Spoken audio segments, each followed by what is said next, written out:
నమస్కారం. న్యూస్ వెర్షన్కు స్వాగతం. ముందుగా వార్తల్లోని ముఖ్యాంశాలు.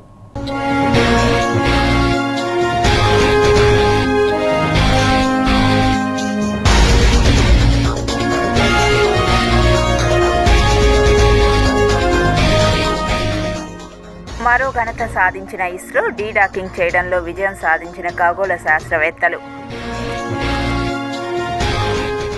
ఒంటిపూట బడుల టైమింగ్స్లో మార్పులు, తాజా ఉత్తర్వులు జారీ చేసిన ప్రభుత్వం. తిరుమలలో భారీగా పెరిగిన భక్తులు, అన్ని కంపార్ట్మెంట్లు ఫుల్. వేడుకగా కుమారధార తీర్థ ముక్కోటి, గరుడ వాహనంపై భక్తులకు దర్శనమిచ్చిన శ్రీవారు.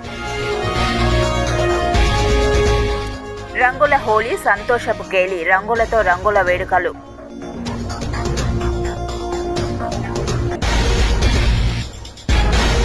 పౌర్ణమి సందర్భంగా తిరుమలలో శ్రీవారికి గరుడ వాహన సేవ నిర్వహించారు. స్వామివారికి ఎన్ని వాహన సేవలు చేసినా ఆయనకు ఇష్టమైన గరుడ వాహన సేవ లేనిదే పరిపూర్ణత ఉండదు. గరుడ వాహనంలో మలయప్ప స్వామివారు తిరుమాడ వీధుల్లో ఊరేగుతూ భక్తులకు తన దివ్యమంగళ రూప దర్శనమిచ్చారు. జ్ఞాన వైరాగ్య రూపాలైన రెక్కలతో విహరించే గరుడుని దర్శిస్తే సర్వ పాపాలు తొలగుతాయని భక్తుల నమ్మకం. తిరుమల శ్రీ వెంకటేశ్వర స్వామివారి ఆలయానికి వాయువ్య దిశలో వెలిసి ఉన్న శ్రీ కుమారధార తీర్థ ముక్కోటి ఘనంగా జరిగింది. కుమారధార తీర్థ ముక్కోటికి విచ్చేసే భక్తులకు టీటీడీ విస్తృత ఏర్పాట్లు చేసింది. ఇందులో భాగంగా తీర్థానికి విచ్చేసిన భక్తులకు శ్రీవారి సేవకుల సహకారంతో పాలు, కాఫీ, ఉప్మా, పొంగలి, సాంబారన్నం, పెరుగన్నం, పులిహోర, మజ్జిగ, తాగునీరు అందించారు. టీటీడీ విజిలెన్స్, పోలీస్, అటవీ విభాగాలు సమన్వయంతో పటిష్టమైన భద్రతా ఏర్పాట్లు చేశారు. ఆరోగ్య విభాగం ఆధ్వర్యంలో అదనపు సిబ్బందిని ఏర్పాటు చేసి వ్యర్థాలను ఎప్పటికప్పుడు తొలగించారు. ఫాల్గుణ పౌర్ణమి సందర్భంగా ప్రకృతి సౌందర్యాల నడుమ నిర్వహించే కుమారధార తీర్థ ముక్కోటిని దర్శించి స్నానమాచరించడం భక్తులు ఒక ప్రత్యేక అనుభూతిగా భావిస్తారు. కుమారధార సందర్భంగా మార్గంలో చేసిన ఏర్పాట్లను అన్నప్రసాదం, ఆరోగ్య విభాగం, అటవీ శాఖ, విజిలెన్స్, శ్రీవారి సేవ, పోలీస్ శాఖ అధికారులు పర్యవేక్షించారు. వరాహ మార్కండేయ పురాణాల ప్రకారం ఒక వృద్ధ బ్రాహ్మణుడు శేషాచల గిరుల్లో ఒంటరిగా సంచరిస్తుండేవాడు. శ్రీ వెంకటేశ్వర స్వామివారు ప్రత్యక్షమై, ఈ వయసులో చెవులు వినిపించవు, కళ్ళు కనిపించవు, అడవిలో ఏం చేస్తున్నావని ప్రశ్నించారు. యజ్ఞయాగాలు ఆచరించి దైవ రుణం తీర్చుకోవాలనే తలంపుతో ఉన్నానని వృద్ధుడు బదులిచ్చాడు. అనంతరం స్వామివారి సూచన మేరకు ఈ తీర్థంలో వృద్ధుడు స్నానమాచరించగా 19 ఏళ్ల నవయువకుడిగా మారిపోయాడు. ముసలి వయసు నుంచి కౌమార్యంలోకి మారిపోవడం వల్ల ఈ తీర్థానికి కుమారధార అనే పేరు వచ్చింది. పద్మ, వామన పురాణాల ప్రకారం దేవలోక సేనాధిపతి శ్రీ కుమారస్వామి రాక్షసుడైన తారకాసురుని సంహారం తర్వాత శాప విమోచనం కోసం ప్రయత్నించాడు.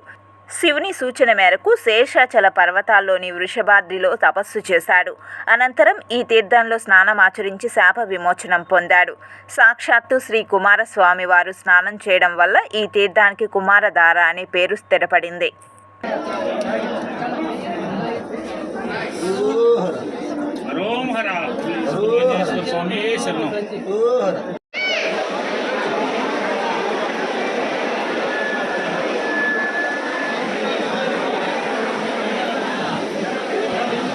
తిరుమలలో భక్తుల రద్దీ ఒక్కసారిగా పెరిగింది. నేడు హోలీ పండుగ కావడంతో పాటు వరుస సెలవు దినాలు కావడంతో భక్తులు తిరుమలకు క్యూ కట్టారు. శుక్రవారం సహజంగానే భక్తుల రద్దీ అధికంగా ఉంటుంది. దీనికి తోడు వరుస సెలవులు కావడంతో భక్తులు అధిక సంఖ్యలో తరలి వచ్చి స్వామి వారిని దర్శించుకునేందుకు బారులు తీరారు. ఏడుకొండల వాడిని దర్శించుకునేందుకు 7 గంటల కొద్దీ సమయం పడుతుందని తిరుమల తిరుపతి దేవస్థానం అధికారులు తెలిపారు. కంపార్ట్మెంట్లన్నీ ఫుల్లుగా భక్తులతో నిండిపోయాయి. ఈరోజు తిరుమలలోని వైకుంఠం క్యూ కాంప్లెక్స్లోని 31 కంపార్ట్మెంట్లలో భక్తులు శ్రీవారి దర్శనం కోసం వేచి ఉన్నారు. ఉచిత దర్శనం క్యూ లైన్లో వేచి ఉన్న భక్తులకు శ్రీవారి దర్శనం 18 గంటల సమయం పడుతుందని తిరుమల తిరుపతి దేవస్థానం అధికారులు తెలిపారు. టైమ్ స్లాట్ దర్శనం భక్తులకు శ్రీవారి దర్శనం 5 గంటలకు పైగా సమయం పడుతోంది. 300 రూపాయల ప్రత్యేక దర్శనం టికెట్లను కొనుగోలు చేసిన భక్తులకు శ్రీవారి దర్శనం 3 నుంచి 4 గంటల సమయం పడుతుంది. నిన్న తిరుమల శ్రీవారిని 51,148 మంది భక్తులు దర్శించుకున్నారు. వీరిలో 21,236 మంది భక్తులు తమ తలనీలాలను సమర్పించుకున్నారు. నిన్న తిరుమల శ్రీవారి హుండీ ఆదాయం 3.56 కోట్ల రూపాయలు వచ్చిందని అధికారులు తెలిపారు. తిరుమల శ్రీనివాసుని సంపదలను నవనిధులను రక్షించే దేవతలుగా పిలువబడే శంఖనిధి పద్మనిధి ఎక్కడ ఉంటారు? ఆసక్తికర కథనం ఓసారి చూద్దాం. కట్టెదుర వైకుంఠము కానాచైన కొండ తెట్టలాయ మహిమలే తిరుమల కొండ అంటూ అన్నమయ్య సంకీర్తనలు మనకు వినిపిస్తుంటాయి. సప్తగిరుల్లో వెలసిన శ్రీనివాసుని దర్శనం చేసుకోవడం పూర్వజన్మ సుకృతంగా భావిస్తుంటారు భక్తులు. కలియుగంలో శరణాగత వత్సలుడు, ఆపద్బాంధవుడు, వడ్డికాసుల వాడ శ్రీనివాస గోవింద అంటూ భక్తులు కోరిన కోర్కెలు తీర్చే కోనేటి రాయుడిగా భక్తి ప్రవత్తులతో పూజిస్తారు. తిరుమల క్షేత్రానికి అడుగడుగున అనేక చరిత్రలు ఉన్న వాటిలో కొన్ని మాత్రమే మనకు తెలుసు. వీటిలో మనం స్వామివారి దర్శనం కోసం వెళ్లే క్రమంలో తొలి అడుగు వేసే మహాద్వారం వద్ద మనకు 2 విగ్రహాలు దర్శనమిస్తాయి. వీటిని ఎప్పుడైనా గమనించారా? వాటి గురించి చాలా తక్కువ మందికి తెలుసు. అనేక వ్యయ ప్రయాసలకు ఓర్చి వేల కిలోమీటర్లు ప్రయాణించి స్వామివారి దర్శనం చేసుకోవడం మీద మన ఆసక్తి ఉంటుంది. భక్తులు కలియుగ వైకుంఠంగా పిలిచే తిరుమల దివ్యక్షేత్రం నిత్య కళ్యాణం పచ్చ తోరణంలా విరాజిల్లుతోంది. ఈ చోట కొలువైన శ్రీ వెంకటేశ్వర స్వామి వారి దర్శనం చేసుకోవాలంటే ఆయన పిలుపు ఉండాలని అంటారు. ఆయన దర్శన భాగ్యం కోసం వెళ్లే క్రమంలో మహాద్వారం వద్ద మనకు 2 వైపులా చిన్నపాటి విగ్రహాలు దర్శనమిస్తాయి.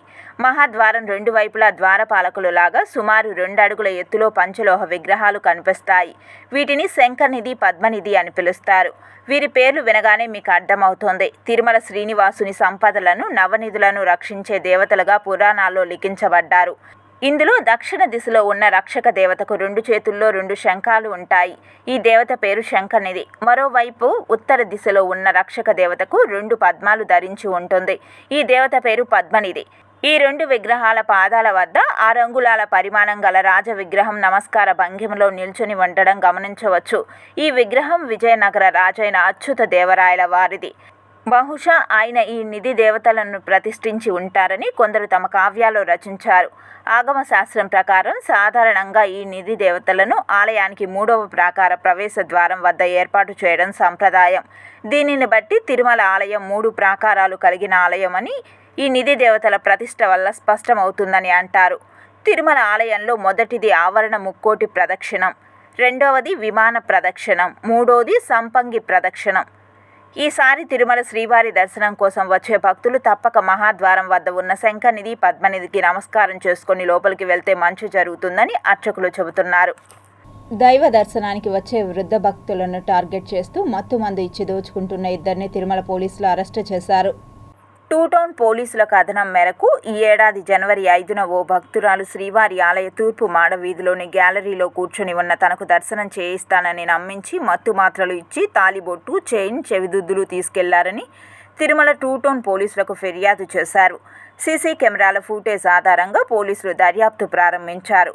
కొందరు అనుమానితుల వీడియోలు, ఫోటోలతో తమిళనాడులోని ప్రధాన నగరాల్లో గాలించారు. భక్తురాలిని దోచుకున్న వారు తమిళనాడులోని విల్లుపురానికి చెందిన విజయ్ కుమార్, అతని పిన్ని శారదగా తేలింది. వీళ్ళిద్దరూ ఆలయాలకు వెళ్లే ఒంటరి వృద్ధ భక్తులను లక్ష్యంగా చేసుకుని మాయమాటలు చెప్పి దగ్గరై ఆ తర్వాత ఆహారంలో నిద్ర మాత్రలు కలుపుతారు. భక్తులు మత్తులోకి వెళ్లగానే వారి శరీరంపై ఉన్న బంగారు వస్తువులను దోచుకెళ్తున్నట్లు తేలింది. వీరిపై ఇప్పటికే తమిళనాడులో చాలా కేసులు ఉండటంతో పాటు జైలు శిక్షలు అనుభవిస్తున్నట్లు పోలీసుల దర్యాప్తులో వెలుగు చూసింది.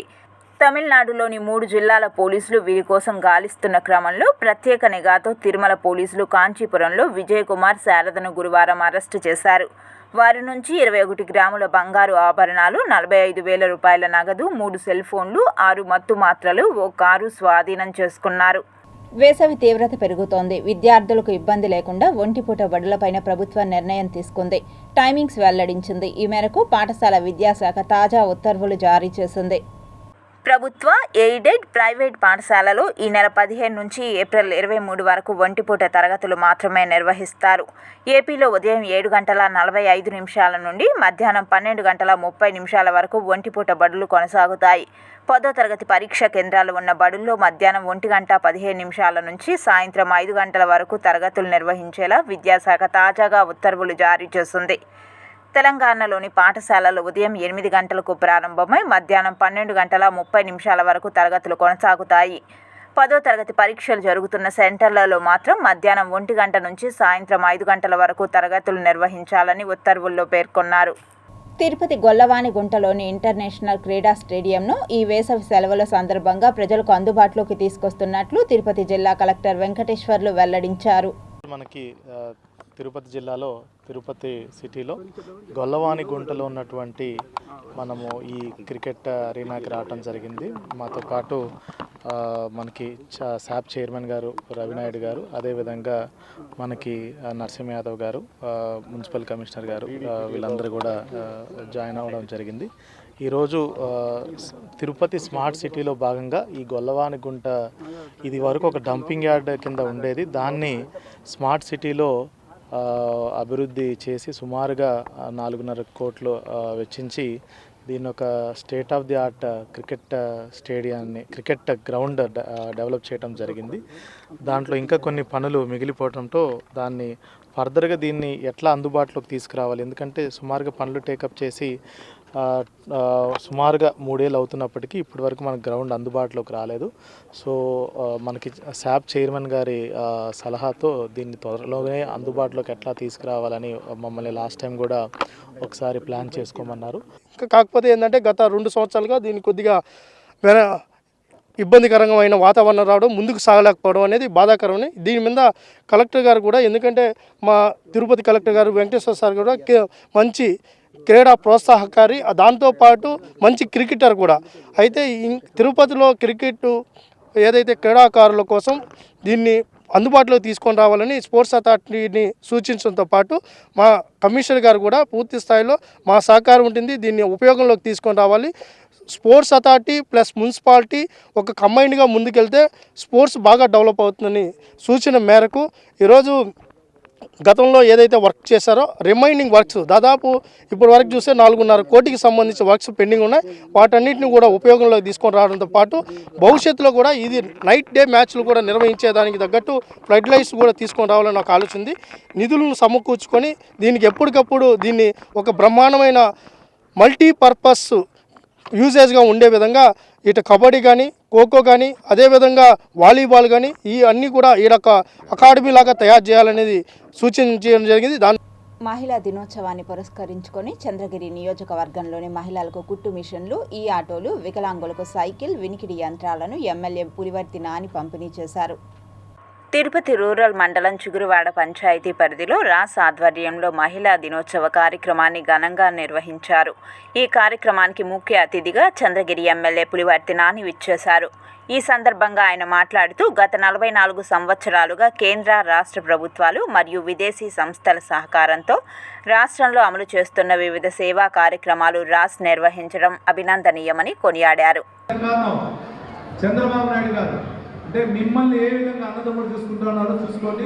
అదేవిధంగా ఈ రోజు కూడా మీ పొదుపు సంఘాలు ఇంకా విస్తరిస్తున్నారు డ్వాక్రాలో. దీనిలో భాగంగా కూడా మొన్న ఎలక్షన్ ముందు సూపర్ 6 పథకాలు కూడా చెప్పడం జరిగింది. సూపర్ 6 పథకాల్లో కూడా ఆల్రెడీ మీకు గ్యాస్ ఇస్తా అన్నారు, గ్యాస్ కూడా ఇవ్వడం జరిగింది. 3 సిలిండర్లు సంవత్సరానికి. ఒక సిలిండర్కి సుమారు 800 రూపాయలు మీ అకౌంట్లో తీసుకున్న నెలకే వచ్చి పడతా ఉంది. ఈ విధంగా చెప్పిన మాట ప్రకారం ఉన్నారు. ఇంకొక మాట, మన తల్లి దీవెన కింద, విద్యా దీవెన కింద కూడా 15,000 రూపాయల లెక్క. గతంలో ఇంటికి ఒకరే ఉండేవాళ్ళు, చదువుకున్న బిడ్డ ఒకరుంటే 15,000 అని చెప్పి 1,500 రూపాయలు కట్ చేసి 13,40 మనకి ఇచ్చేవాళ్ళు. ఈ రోజు మీకు ఆ పరిస్థితిలో మీ ఇంట్లో ఒకరున్నా, 2 3 4 5 మంది ఉన్నా, ఎందుకు బిడ్డలు చదివే వాళ్ళు ఉంటే అందరికి 15,000 రూపాయలు అకౌంట్లో పడుతుందిగా మే నెల నుంచి స్టార్ట్ అవుతా ఉంది. ప్రతిపక్ష పార్టీ వాళ్ళు అంటారు చంద్రబాబు నాయుడు గెలిచిందా ఇవ్వలేదని. ప్రతిపక్ష పార్టీ వాళ్ళకి మీరు సమాధానం చెప్పాలి. పెన్షన్ 4,000 చేశారు. భారత అంతరిక్ష సంస్థ మరో ఘనత సాధించింది. స్పాడెక్స్ ఉపగ్రహాలను డీడాకింగ్ చేయడంలో విజయం సాధించింది. డీడాకింగ్ ప్రక్రియ ద్వారా భవిష్యత్ మిషన్లలో ముఖ్యంగా చంద్రునిపై అన్వేషించడం, మానవ సహిత అంతరిక్ష యానం, సొంత అంతరిక్ష కేంద్రాన్ని నిర్మించడం వంటి మిషన్లకు మార్గం సుగమం అయినట్లు ఇస్రో మంగళవారం తెలిపింది. స్పాడెక్స్ ఉపగ్రహాలు నమ్మశక్యం కాని డీడాకింగ్ సాధించాయి. ఇది భారతీయ అంతరిక్ష కేంద్రం చంద్రయాన్ 4 గగన్యాన్తో ప్రతిష్టాత్మక భవిష్యత్ మిషన్లను సజావుగా నిర్వహించడానికి మార్గం సుగమం అయిందని జితేంద్ర సింగ్ అన్నారు. ఇస్రో బృందానికి అభినందనలు తెలియజేయడంతో పాటు ప్రతి భారతీయుడికి ధైర్యాన్నిస్తుందని ఆయన చెప్పారు. ప్రధాని నరేంద్ర మోడీ ప్రోత్సాహం మరింత ఉత్సాహాన్ని పెంచుతుందని సింగ్ అన్నారు. గత ఏడాది డిసెంబర్ 30న భారత అంతరిక్ష పరిశోధనా సంస్థ అంతరిక్షంలో డాకింగ్ ప్రయోగాన్ని నిర్వహించింది. దీనికోసం SDX-01 మరియు SDX-02 అనే 2 ఉపగ్రహాలను కక్షలో ఉంచి వాటిని అనుసంధానించడం, మళ్లీ విడివిడిగా చేయడం వంటి ప్రయోగాలు నిర్వహించింది. అనేక ప్రయత్నాల తర్వాత ఇస్రో జనవరి 16న 2 ఉపగ్రహాలను విజయవంతంగా డాక్ చేసింది. హోలీ పేరు వింటేనే రంగుల ప్రపంచం కళ్ల ముందు కదలాడుతుంది. వసంత శోభతో ప్రకృతి పులకించే వేళ చెడుపై మంచి సాధించిన విజయానికి సంకేతంగా దేశమంతా హోలీ రంగుల్లో మునిగి తేలుతోంది. ఈ పండుగ పేద, ధనిక, చిన్న, పెద్ద అనే భేదం లేకుండా అందరినీ ఒక్కటి చేస్తోంది. హోలీ వెనుక దాగున్న చరిత్ర, ప్రాముఖ్యతను ఇప్పుడు తెలుసుకుందాం. హోలీ కేవలం రంగులు చల్లుకునే పండుగ మాత్రమే కాదు, ఇది అనేక భావాలను, అంతరార్థాలను కలిగి ఉంది. ముఖ్యంగా ఇది వసంత ఋతువుకు ఆహ్వానం పలుకుతోంది. ప్రకృతి కొత్త చిగుళ్లతో, పచ్చదనంతో నిండి కలగా కనిపిస్తోంది. హోలీ పండుగ నూతన జీవితానికి, పునర్జన్మకు, ఆనందానికి చిహ్నంగా నిలుస్తోంది. హోలీ వెనుక ఒక అద్భుతమైన పురాణ కథ ఉంది. పూర్వం హిరణ్యకశిపుడనే రాక్షసరాజు ఉండేవాడు. అతడు తన కుమారుడైన ప్రహ్లాదుణ్ణి విష్ణువును పూజించకుండా అడ్డుకోవాలని చూశాడు. హిరణ్యకశిపుడి చెల్లెలు హోలికకు అగ్ని కూడా ఏమీ చేయలేని వరం ఉంది. దాంతో హిరణ్యకశిపుడు హోలికను ప్రహ్లాదుణ్ణి ఒడిలో కూర్చోబెట్టుకుని మంటల్లో కూర్చోమని చెప్పాడు. కానీ విధి వక్రీకరించింది. హోలిక మంటల్లో కాలిపోయింది. ప్రహ్లాదుడిని విష్ణువు కాపాడాడు. ఈ సంఘటనే చెడుపై మంచి గెలిచినందుకు గుర్తుగా హోలీ పండుగగా జరుపుకుంటారని పురాణాలు చెబుతున్నాయి. హోలీ పండుగ ఐకమత్యానికి, అన్నదమ్ముల భావానికి కూడా ప్రతీక.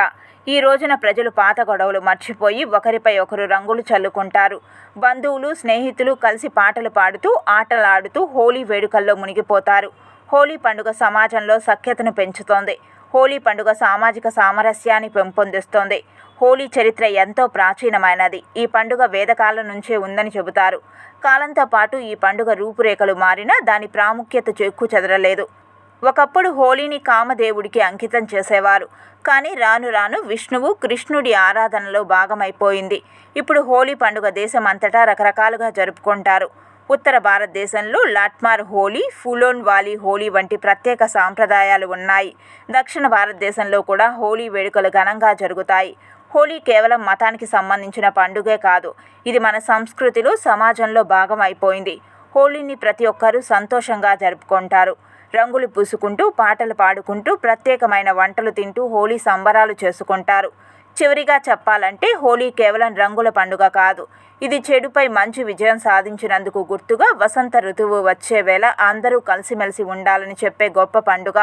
ఈ హోలీని అందరూ సంతోషంగా, శాంతియుతంగా జరుపుకుందాం.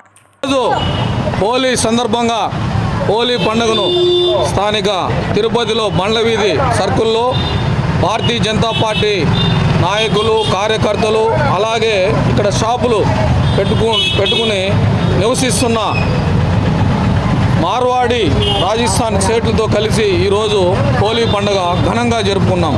ఈ హోలీ పండుగ చాలా ప్రసిద్ధమైనది. ఈ పండుగ రోజు అన్ని చెడు ఆలోచనలన్నీ పక్కన తోయేసి మంచి ఆలోచనలతో, మంచి ఒడవడితో మనం హోలీ పండుగ జరుపుకొని హోలీ శుభాకాంక్షలు అందరూ జరుపుతున్నాం. అందరికీ మంచి కలగాలని ఈరోజు హోలీ పండుగ సందర్భంగా తెలియజేసుకుంటూ, మన గౌరవ ప్రధాని నరేంద్ర మోడీ గారు, అలాగే యోగి ఆదిత్యనాథ్ గారు హోలీ పండుగను ఘనంగా జరుపుకోమన్నారు.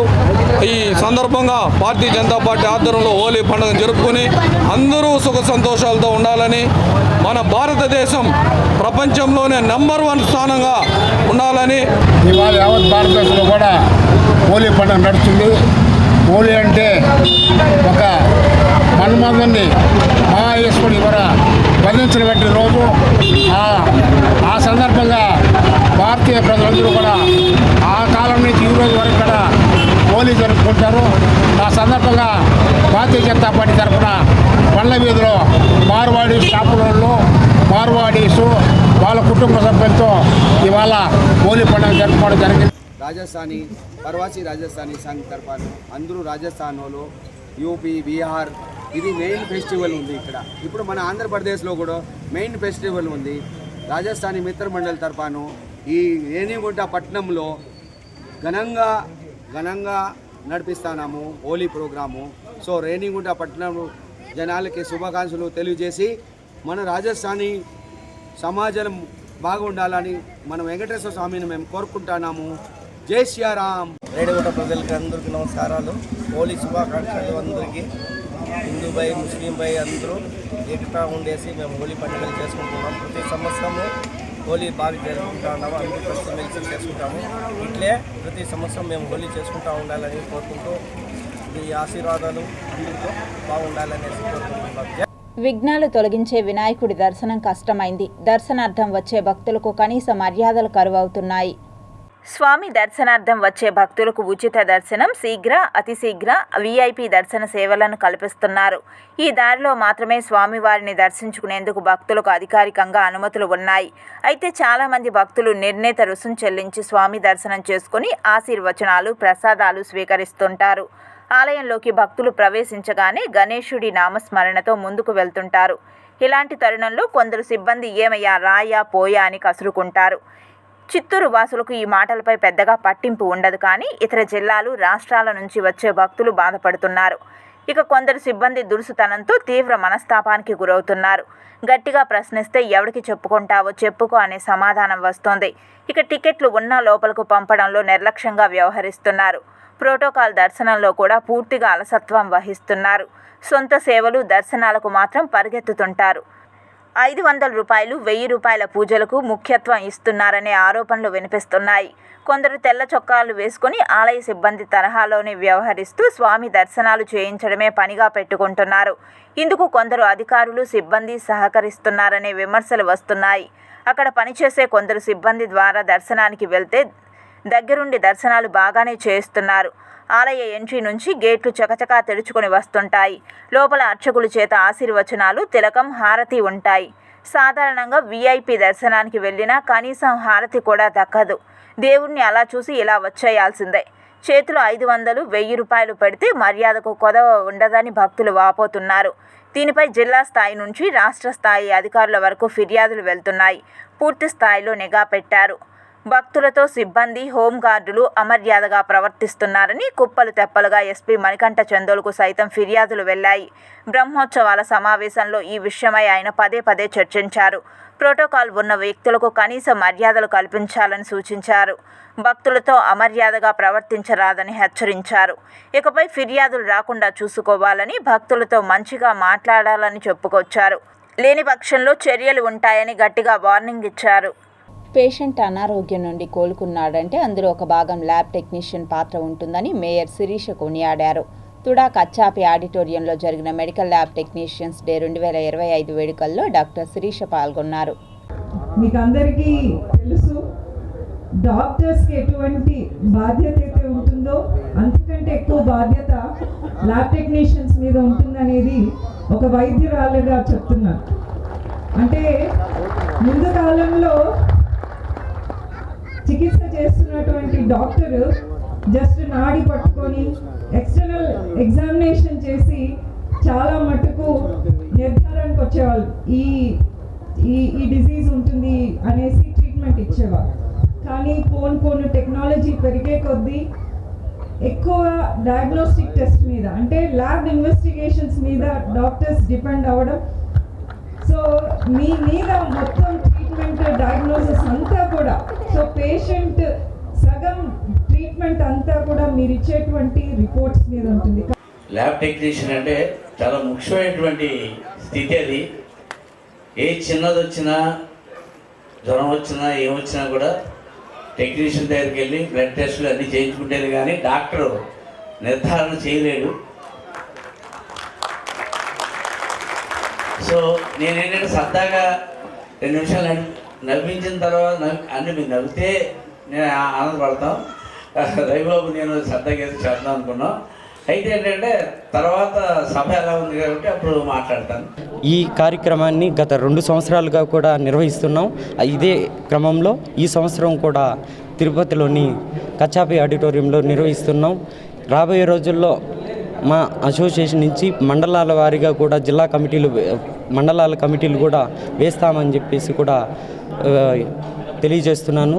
మరీ ముఖ్యంగా ఈరోజు మా మెడికల్ ల్యాబ్ టెక్నీషియన్ సభ్యులందరికీ కూడా మెడికల్ ల్యాబ్ టెక్నీషియన్ దినోత్సవ శుభాకాంక్షలు. ఇస్కాన్ మందిరంలో గౌర పౌర్ణిమ, శ్రీ చైతన్య మహాప్రభు ఆవిర్భావ దినోత్సవాన్ని శుక్రవారం ఘనంగా జరుపుకున్నారు. And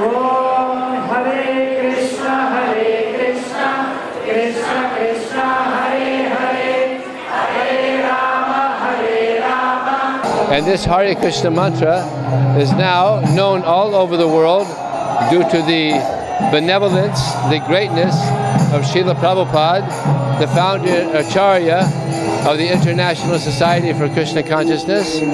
All over the world today, devotees are celebrating this auspicious day of the appearance of Lord Chaitanya Mahaprabhu. So, Hare Krishna. So ఈరోజు శ్రీ చైతన్య మహాప్రభు యొక్క ఆవిర్భావ దినోత్సవం. స్వయంగా శ్రీ చైతన్య మహాప్రభు ఎవరంటే స్వయంగా సాక్షాత్ శ్రీకృష్ణ భగవానుడే 541 సంవత్సరాల కిందట ఈ భూలోకానికి అవతరించి ఆయన భగవంతుడే ఒక భక్తుడు, కృష్ణ భక్తుడు ఏ విధంగా ఆచరించాలో నిరూపించడం జరిగింది. అతని కృప వల్లనే ప్రపంచవ్యాప్తంగా అందరూ ఈ హరే కృష్ణ మహామంత్రాన్ని జపం చేస్తున్నారు. మనందరూ ప్రపంచవ్యాప్తంగా ఇస్కాన్ మందిరాలు ఎవరైతే ఇది యుగధర్మం, కలికాలే నామే రూపే కృష్ణ అవతార్, కలియుగంలో భగవంతుడు నామరూపం ఉంటాడు కాబట్టి ఈ హరే కృష్ణ కృష్ణ కృష్ణ హరే హరే, హరే రామ రామ రామ హరే హరే. పౌర్ణమి సందర్భంగా కోదండరాముల వారి ఆలయం ఉత్తర దక్షిణ మాడవీధుల్లో ఘనంగా సీతారామ సమేత లక్ష్మణస్వామి వార్ల పల్లకీ సేవ నిర్వహించారు. ఇందులో అధికారులతో పాటు ఆలయ పురోహితులు, సిబ్బంది పాల్గొన్నారు. పౌర్ణమి ప్రత్యేక రోజు కావున రాములవారు కుటుంబ సమేతంగా శ్రీరామచంద్ర పుష్కరిణికి వేంచేసి సాయం సమయంలో భక్తులకు దర్శన భాగ్యం కల్పించారు. అదేవిధంగా పురవీధుల్లో అడుగడుగునా భక్తులు కర్పూర హారతులతో నీరాజనాలు పలికారు.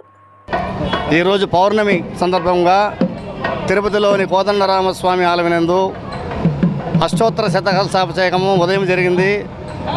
దాని తదనంతరము ఇప్పుడు సాయంకాలం దేవుడికి ఉంజుల సేవ నిర్వహించి 4 మాడా వీధుల్లో భక్తుల కొరకు విహరించి శ్రీ కోదండరామస్వామి వారి యొక్క రామచంద్ర పుష్కరిణందు వేంచేసి భక్తులు అక్కడ ఆస్థానం చేసుకొని తిరిగి కోదండరామస్వామి ఆలయానికి వెళ్తారన్నమాట.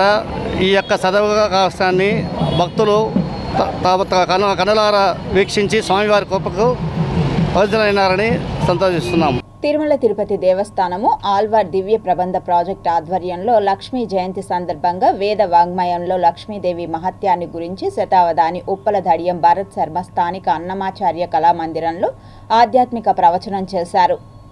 లక్ష్మీదేవి ఆవిర్భావ విశేషాలు, లక్ష్మీదేవి లీలలు, శ్రీ సూక్త వైభవం, అందులోని అంతరార్థం మొదలైన విశేషాలను అవధాని భరత్ శర్మ తెలియజేశారు. హోలీ సందర్భంగా లక్ష్మీదేవి లీలలను వినడం పట్ల సభాసదులు హర్షం వ్యక్తం చేశారు. ప్రవచనం ప్రారంభంలో ప్రవచనకర్త భరత్ శర్మను రాయలసీమ రంగస్థలి చైర్మన్ గుండాల గోపీనాథ్ రెడ్డి, కళాకారులు, చిగోరా ఆధ్యాత్మిక సేవా కేంద్రం వ్యవస్థాపకులు చిత్రపు హనుమంతరావు తదితరులు శాలువాతో సన్మానించారు. లక్ష్మీదేవి యొక్క కటాక్షము అంటే కను చూపు ద్వారా వచ్చినటువంటి కిరణమును వాళ్ళు పొందడం చేత, ఆమె యొక్క కటాక్షము యొక్క బలాన్ని వాళ్ళు పొందడం చేత మాత్రమే వాళ్ళు ఈ 3 కార్యాలను కూడా చేయగలుగుతున్నారు. అంటే సాక్షాత్తు బ్రహ్మ సృష్టిని చేయాలన్నా మూలం లక్ష్మీదేవి. ప్రతి నెల 3వ శనివారం స్వచ్ఛ ఆంధ్ర స్వర్ణాంధ్రలో భాగంగా రేపు రేణిగుంట పంచాయతీలో స్వర్ణ రేణిగుంట స్వచ్ఛ రేణిగుంట ప్లాస్టిక్ నిషేధ కార్యక్రమాన్ని నిర్వహిస్తున్నట్లు, ఈ కార్యక్రమానికి ప్రజలు, ప్రజాప్రతినిధులు, అధికారులు పాల్గొని జయప్రదం చేయాలని పంచాయతీ ఈవో మణి తెలిపారు. ప్రతి నెల 3వ శనివారము ఈ స్వచ్ఛాంధ్ర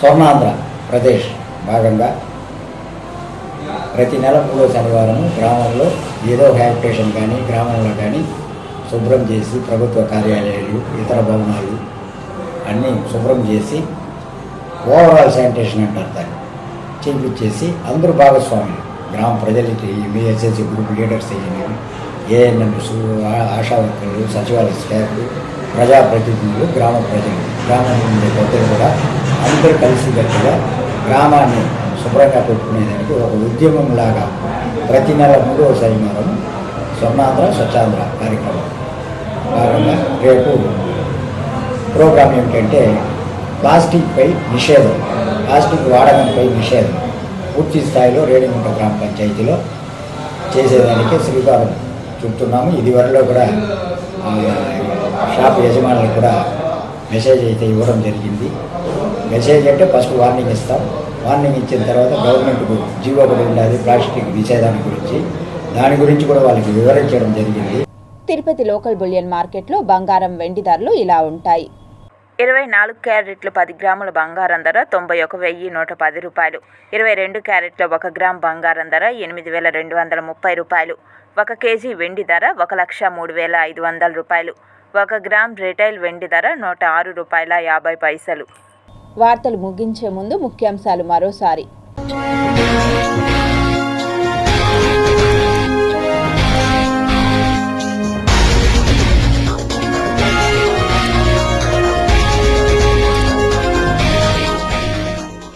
మరో ఘనత సాధించిన ఇస్రో, డీడాకింగ్ చేయడంలో విజయం సాధించిన ఖగోళ శాస్త్రవేత్తలు.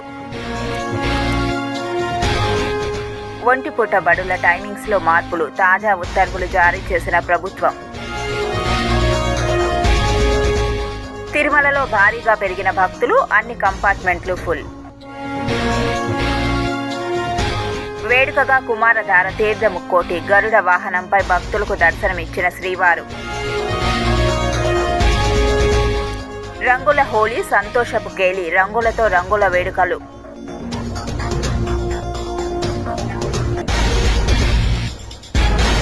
ఈ వార్తలు ఇంతటితో సమాప్తం. సమగ్ర సమాచారంతో న్యూస్ విజన్లో మళ్ళీ కలుద్దాం. అంతవరకు సెలవు. నమస్కారం.